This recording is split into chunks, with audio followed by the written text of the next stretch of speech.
When doctors betray trust, shocking real medical crimes that horrified the world. Well, did you know there were doctors who turned their clinics into hunting grounds for kidneys, for bodies, even for lives themselves? Across history, medicine has been a field built on trust. Patients place their bodies, their lives, and their most private vulnerabilities in the hands of doctors, with the expectation that those professionals will act ethically, compassionately, and within the law. Yet, there have been rare but deeply disturbing instances where that trust was catastrophically betrayed.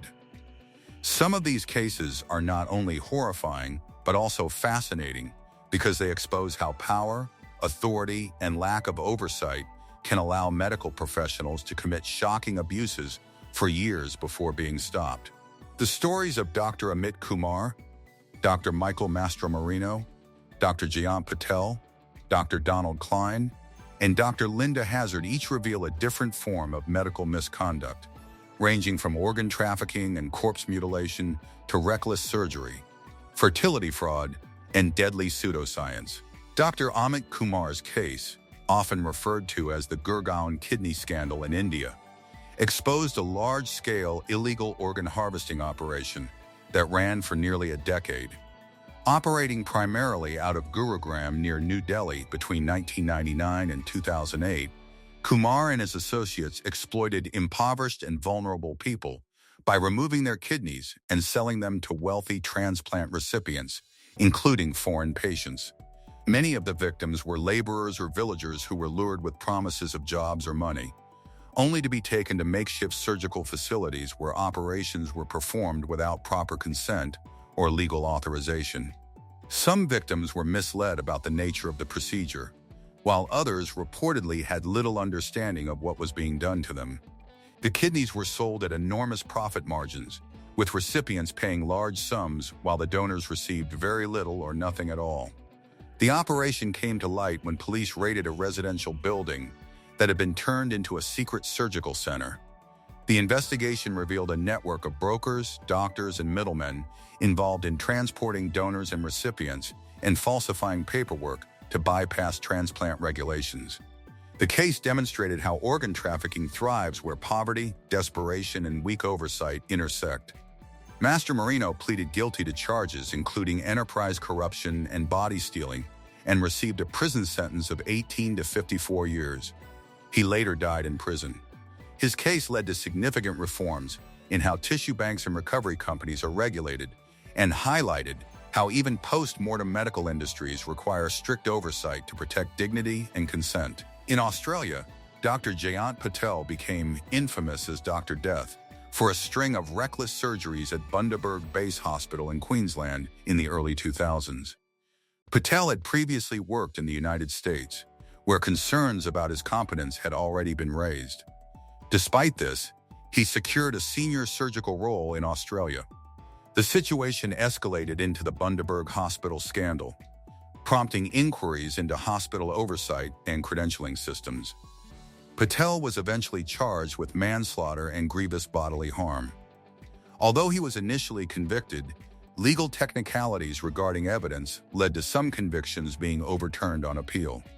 In the end, he pleaded guilty to fraud related to falsifying qualifications and avoided imprisonment for the deaths. Long before these modern scandals, Dr. Linda Hazzard in early 20th century America promoted a deadly form of pseudoscience disguised as medical treatment.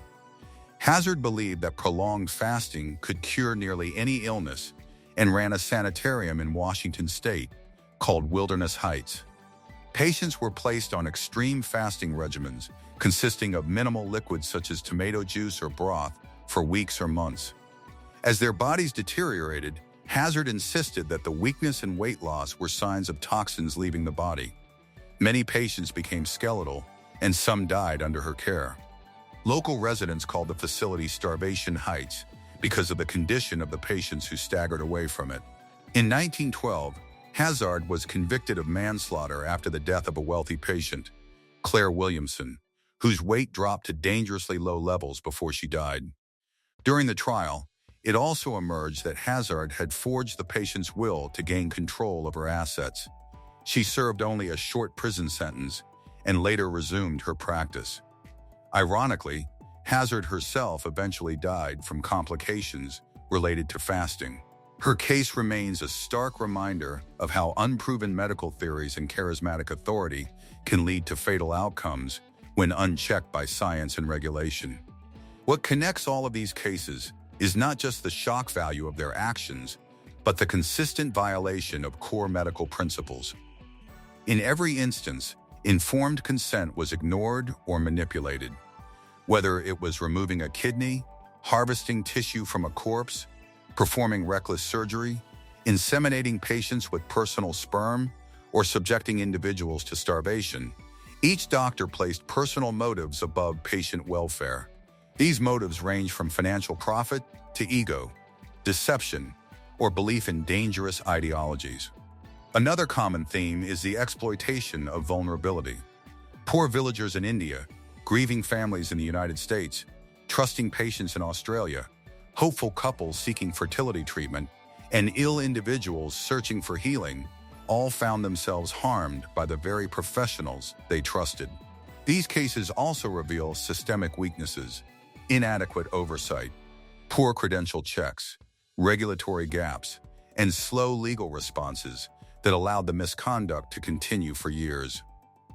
The lasting impact of these scandals goes beyond the individuals involved. Each case prompted reforms, investigations, and public debates about medical ethics and regulation. Organ transplant laws were scrutinized in India, tissue recovery oversight tightened in the United States, hospital credentialing processes re-examined in Australia, fertility fraud legislation proposed, and skepticism toward extreme alternative therapies reinforced. Public trust in medicine was shaken, but the exposure of these cases also led to stronger protections for patients. These stories are unsettling because they show how easily authority can be abused when combined with opportunity and lack of accountability. They also serve as cautionary tales that ethical safeguards in medicine are not optional formalities, but essential protections for human dignity. While the vast majority of medical professionals act with integrity, these rare but extreme examples demonstrate why transparency, oversight, and patient rights must remain at the center of healthcare systems worldwide. If this story shocked you, make sure to subscribe and turn on notifications, because we uncover the most unbelievable real cases that history tried to forget. We tried to forget.